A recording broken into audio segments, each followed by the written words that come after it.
मीरा भाईंदर सहित पूरे महाराष्ट्र का नाम रोशन करने वाली भावना यादव का आज प्रजासत्ताक दिवस के मौके पर मोजेस चिन्नप्पा फाउंडेशन द्वारा आज उनका सत्कार किया गया। इस मौके पर मोजेस चिन्नप्पा फाउंडेशन के संस्थापक अध्यक्ष मोजेस चिन्नप्पा ने 10 ग्राम गोल्ड कॉइन भी भावना यादव को दिया। इस मौके पर भावना यादव ने आभार व्यक्त किया। मोजेस चिन्नप्पा ने सरकार से मांग की कि भावना को सरकार आर्थिक मदद करे ताकि आने वाले समय में एक अच्छा मकाम हासिल करे। भावना यादव: देखिए, आज सबको आपके माध्यम से 73rd रिपब्लिक डे की शुभकामनाएं।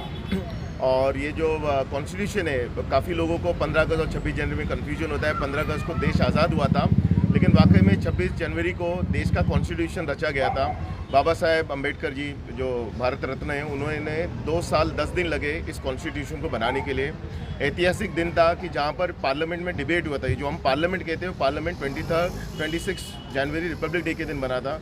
ये पूरा जो गता है, जैसे बाइबल होती है, कुरान होती है, गीता होती है, उसमें हर एक धर्म में कैसे चला जाता है, शादी कैसे होते हैं, परिवार कैसे रहता है, उसमें सब धर्मगुरु लोग रूल्स लिखते हैं। उसी तरह हमारे कॉन्स्टिट्यूशन में हर एक मानव को जो भारत में रहते हैं उसका जो जनसिद्ध अधिकार है, जो मीडिया को अधिकार है, हम किस तरह जिए, हमारे मूल राइट्स क्या है, हमारे शेड्यूल ट्राइब से, ओबीसी से, काफ़ी कुछ चीज़ें, लंबा भाषण आज दूंगा नहीं, लेकिन उसको गठन करने के लिए 2 साल 10 दिन लगे। 2 साल 10 दिन के बाद पार्लियामेंट में डिबेट हुआ। हर एक आर्टिकल पे डिबेट हुआ था कि ये आर्टिकल जाना चाहिए, नहीं जानी चाहिए। उसके हिसाब से देश चलता है। हर 5 साल में सरकारें बदलती है, वही सरकार कभी कभी एक्सटेंड होती है। आप लोग देखते रहेंगे कि पहले दिन से सीएम अपना ड्यूटी कैसे करता है, वो कॉन्स्टिट्यूशन फॉलो करते हैं। इसीलिए मैं सब लोग को ये रिक्वेस्ट करूँगा कि आप लोग कॉन्स्टिट्यूशन पढ़िए, आप लोग को अपना मूल अधिकार देखिए, आप लोग को गर्व महसूस होगा।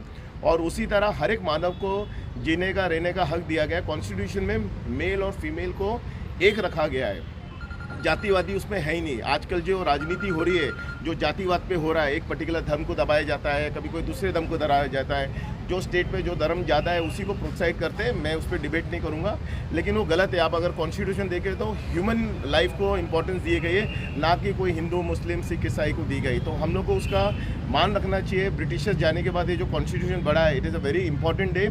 इसीलिए जब 15 अगस्त को झंडा लहराया जाता है, हम लोग झंडे को, आप लोग व्हाट्सएप में पढ़ रहे, लेकिन नीचे से ऊपर जाता है, क्योंकि हमारा देश आज़ाद हुआ था। लेकिन जब रिपब्लिक डे होता है, झंडा ऊपर ही फॉल किया जाता है, उसको डायरेक्ट खींचा जाता है। मीन्स हम लोग ऑलरेडी आज़ादी है, लेकिन हमें कॉन्स्टिट्यूशन दिया गया है। उसी तरह जिस तरह मेल और फीमेल को एक रखा जाता है, आज भावना जी मेरी बहन जैसी साथ में सामने खड़ी है, वो गोल्ड कॉइन वो सब इम्पोर्टेंस नहीं है। इम्पोर्टेंट ये है कि आज समाज में उनको अप्रिशिएट किया जा रहा है। क्योंकि मैं कल एक मूवी देख रहा था, KGF, काफ़ी बार देख चुका हूँ, आप लोग ने भी देखे होंगे। तो उसमें कुछ 100 साल पुरानी स्टोरी है, जहाँ पर कोई हीरो जाता है, बचाता है, तो वहाँ पर एक माँ बोलती है कि मुझे बेटा होगा कि बेटी होगा। तो लोग बोलते हैं अगर तुझे बेटी होगी तो बेटी को तुझे तुरंत मार देना पड़ेगा, क्योंकि इस गांव में वही रूल है। ये पहले से चलते आ रहा है। तो लेकिन जब आप भावना जी को देखते हो तो एक समाज के लिए एक मैसेज जाता है कि लड़का हो या लड़की हो। आई एम श्योर भावना जी के साथ काफ़ी लड़के लोग ने भी तैयारी की रहेगी। वो एग्ज़ाम सिर्फ लड़की लोग के लिए नहीं हुआ था, लेकिन ऑल इंडिया में 14th रैंक आई है। उसके लिए पढ़ाई लगता है। मेरे भी 2 बेटे हैं, लेकिन अगर मुझे 2 बेटी होती तो उनको भी मैं वही शिक्षा देता, वही पढ़ाई। तो समाज के लिए आज भावना जी के थ्रू मैं एक मैसेज दूंगा कि बेटा हो बेटी, उनको शिक्षित करो, पढ़ाई करो। और वाकई में आज अवार्ड उनके पिताजी को मिलना चाहिए, जिन्होंने साहस की। क्योंकि आजकल बोर्ड एग्ज़ाम करने, MBA करने के लिए 1-1 साल लग जाते हैं। जो इन्होंने जो एग्ज़ाम पास किया है उसके लिए काफ़ी मेहनत है। एंड आई एम श्योर आगे का सफ़र भी उनके लिए काफ़ी अच्छा हो गया। तो आज ये गोल्ड कॉइन, ये सब के से ज़्यादा मैं उनको आज बुलाया, उनके हाथ से झंडा वंदन किया, और मेरे लिए गर्व की बात है कि उन्होंने अपना कीमती वक्त दिया और हमारे पास आए। Thank you. किया, शॉल दिया, सब कुछ किया, फ़ोटो निकाले, लेकिन कहीं ना कहीं उन्होंने ऐसा करना चाहिए था। देखो, मुझे नहीं लगता भावना जी को गोल्ड कॉइन या सिल्वर कॉइन चाहिए। उनके पिताजी ने, जिन्होंने उनको इस मुकाम पे लाया है, ऐसे गोल्ड कॉइन, डायमंड कॉइन वो 10 ला सकते हैं करके। तो मैं उस विषय पे ज़्यादा नहीं बोलूँगा। एक हिसाब से हम पॉजिटिव देखते हैं ना। अभी जो नेता होते हैं उनको 100 काम होते हैं। अगर वो अपना वक्त निकाल के भावना जी के घर पे जाके, मैं उनके घर पे नहीं जा पाया, मैं इतना बिजी रहता हूँ, लेकिन जो नेता होते हैं मेरे से ज़्यादा बिजी है। अगर उन्हें, हम उनको अप्रिशिएट करना चाहिए कि वो जाके उनके घर पे एटलीस्ट उनको विश करे, प्रोत्साहित करे करके।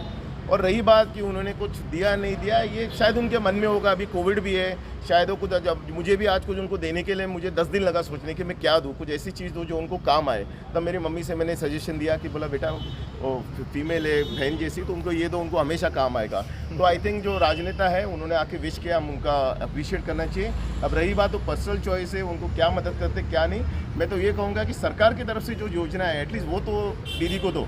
जो पर्सनल है वो अपना पर्सनल व्यक्तित्व रखता है, मैंने पर्सनल दिया है, लेकिन जो सरकार की तरफ से स्कॉलरशिप्स होता है, ऐसा कुछ होता है, वो इनको देनी चाहिए। मान लीजिए अभी जैसे हमारे किरण बेदी जी थे, उन्होंने अब्रॉड भी किया, जो फर्स्ट वुमेन ऑफिसर थी जिन्होंने चंडीगढ़, पौंडीचेरी, दिल्ली में अपना डंका बजाया, वो एक प्राइड है। वो तिहाड़ जेल में उन्होंने एक इतिहास रचा करके, मुझे प्रॉपर डिटेल याद नहीं है, पर मुझे इतना पता है कि सरकार ने उनको स्पॉन्सर किया था, उन्होंने अपनी पढ़ाई अब्रॉड में भी जाके किया था। तो वैसे कुछ अगर सरकार इनको करे गवर्नमेंट की तरफ से, हम वही मैं कह रहा हूँ, आप कॉन्स्टिट्यूशन पढ़िए, ये सब चीज़ कॉन्स्टिट्यूशन में लिखा पड़ा है। अभी कल मैंने एक होम लोन के लिए अप्लाई किया, मैंने 50 जगह साइन कर लिया विदाउट रीडिंग कि टर्म्स क्या है, कंडीशंस क्या है। तो आई थिंक भावना जी जैसे उभर रहे हैं, नरेंद्र मोदी जी है, हमारे चीफ मिनिस्टर उद्धव साहब है, प्रधानमंत्री जी है, प्रेसिडेंट है, इन्होंने काफ़ी कुछ योजनाएं की रहेगी, उनके बारे में हमको ज्ञान नहीं है। तो अगर वो योजनाएं अवेलेबल है तो मेरी यही विनती है हमारे जो आमदार हैं उनके, कि उनको सुविधा मुहैया कराए। वार्ड में, एरिया में काफ़ी अच्छा काम मेरी टीम कर रही है, मेरी टीम काफ़ी उत्साहित है। महाराष्ट्र पुलिस बॉयज़ एसोसिएशन एक नॉन पॉलिटिकल एसोसिएशन है, सो उससे आने वाले समय में आप देखोगे मेरी एक बड़ी टीम होगी, क्योंकि जब आप एक पर्टिकुलर पक्ष के साथ होते हैं तो कुछ लोग आपके साथ जुड़ते हैं, कुछ मानसिकता वाले जुड़ते हैं, लेकिन जब आप महाराष्ट्र पुलिस बॉयज़ इंडिपेंडेंट जो एसोसिएशन होते हैं आप जुड़ते हैं, तो महाराष्ट्र लेवल पर आप काम कर सकते हैं। तो मीरा भाईंदर में पिछले 10 साल से मैं काम कर रहा हूँ, मेरा अगला पड़ाव मीरा भाईंदर के बाहर जाके लोगों तक पहुँचना है। तो महाराष्ट्र पुलिस बॉयज़ के जो अध्यक्ष है रवि बेदे जी, उन्होंने मुझे पद दिया है, मैं उनका आभार मानता हूँ। और आने वाले 2-3 साल में आप देखोगे कि मोजेस चिन्नापा फाउंडेशन और महाराष्ट्र पुलिस बॉयज़ एसोसिएशन और अच्छा काम करेगी। सबसे पहले तो मैं 73rd रिपब्लिक डे के आप सभी को शुभकामनाएं देना चाहती हूँ। और मोजेस भैया ने मुझे यहाँ पे फ्लैग होइस्टिंग का मौका दिया है, I am very thankful to there, thank you sir. मैं सभी को यही मैसेज दूंगी कि आप बहुत अच्छे से पढ़ाई करें। जो आपके पेरेंट्स आपके लिए जो इतना सब कुछ सैक्रिफाइस वगैरह करते हैं, उसका आप थोड़ा सा चीज़ कीजिए और पढ़ाई बहुत अच्छे से कीजिए। और ये फील्ड में आने के लिए मैं स्पेशली गर्ल्स को मोटिवेट कर रही हूँ। मेरी प्रेरणा मेरे पिताजी है, वो खुद पुलिस में ASI है, तो मुझे उन्हीं से यूनिफॉर्म सर्विस की मतलब जो पैशन मोटिवेशन है यूनिफॉर्म सर्विस के लिए, वो उन्हीं से मुझे मिला है।